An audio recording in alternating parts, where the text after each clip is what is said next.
I was 3 steps from the podium, diploma already in the dean's hand, when the metal chair behind me screeched like a warning shot. My sister stood up in the middle of the packed auditorium and screamed. She stole my life to get here. Phones rose like a wave. My mother's face went white. My father looked like someone had punched the air out of him. And me? I just kept walking. Where are you watching this from right now? Drop your city in the comments. And tell me, if that had been you on that stage, what would you have done? I'm Elise Harper. Growing up in Tacoma, I was the shadow. My sister Camille was the sun. Relatives orbited her at every barbecue. I learned early how to fold myself small so she could take up all the oxygen. I didn't mind. I loved her. I wanted her light to keep shining even if it meant I stayed half-lit. Then high school happened. My report card started beating hers. Teachers said my name first. A full ride offer arrived addressed only to me. Camille smiled that day, but the corners of her mouth looked bruised. She dropped out of her master's program the same month I left for university. I thought distance would fix us. It didn't. It started with money vanishing from my financial aid disbursements. Then fake emails sent from an address 1 letter off from mine, canceling meetings I never missed. A professor I'd never wronged suddenly accused me of turning in someone else's lab report. Little cuts, perfectly placed, designed to bleed me out slowly. My roommate Sophia caught me staring at my laptop one night like it might bite me. "You okay, E?" she asked. I lied and said yes. I kept hoping it was random cruelty. I kept hoping it wasn't family. But hope is a terrible detective.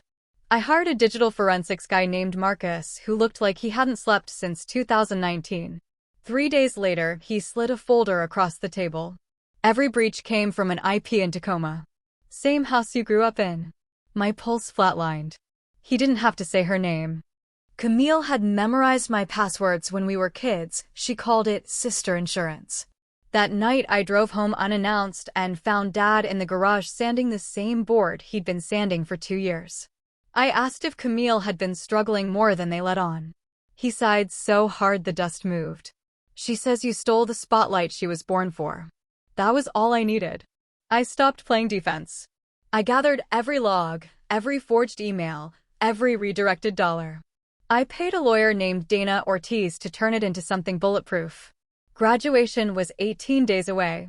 I sewed the evidence packet into the hem of my gown like a secret weapon and waited. The morning of the ceremony, Camille showed up looking like a magazine cover, red dress, red lips, red rage. She kissed my cheek and whispered, "Enjoy your 5 minutes." I smiled and tasted metal. They called my name. The auditorium roared. I was halfway down the aisle when her chair screamed again. Elise Harper bought her degree, she bellowed. She's been scamming the system for 4 years. Ask her how. 1,000 heads swiveled. Someone gasped loud enough to echo. I didn't flinch. I kept walking. The dean met my eyes. We'd spoken the night before. He knew what was coming. I reached the podium, took my diploma, and leaned in. "Folders taped under chair J12, I murmured. He gave the tiniest nod. Security was already moving. Camille kept shouting, voice cracking into something feral. The crowd's sympathy flipped like a switch, pity turned to disgust. Phones that had been filming me now filmed her unraveling. 2 officers reached her row. She tried to bolt. Her heel snapped. The sound cut sharper than her words. As they escorted her out, she screamed over her shoulder, "This isn't over, Elise." I finally looked at her then. Calm. "Yes, Camille. It is." The next week the university expelled her from ever setting foot on campus again. The redirected scholarship money was traced to an account in her name. My parents aged 10 years in one afternoon when the investigators showed up at the door. Dad's voice shook on the phone that night. I thought she was lost.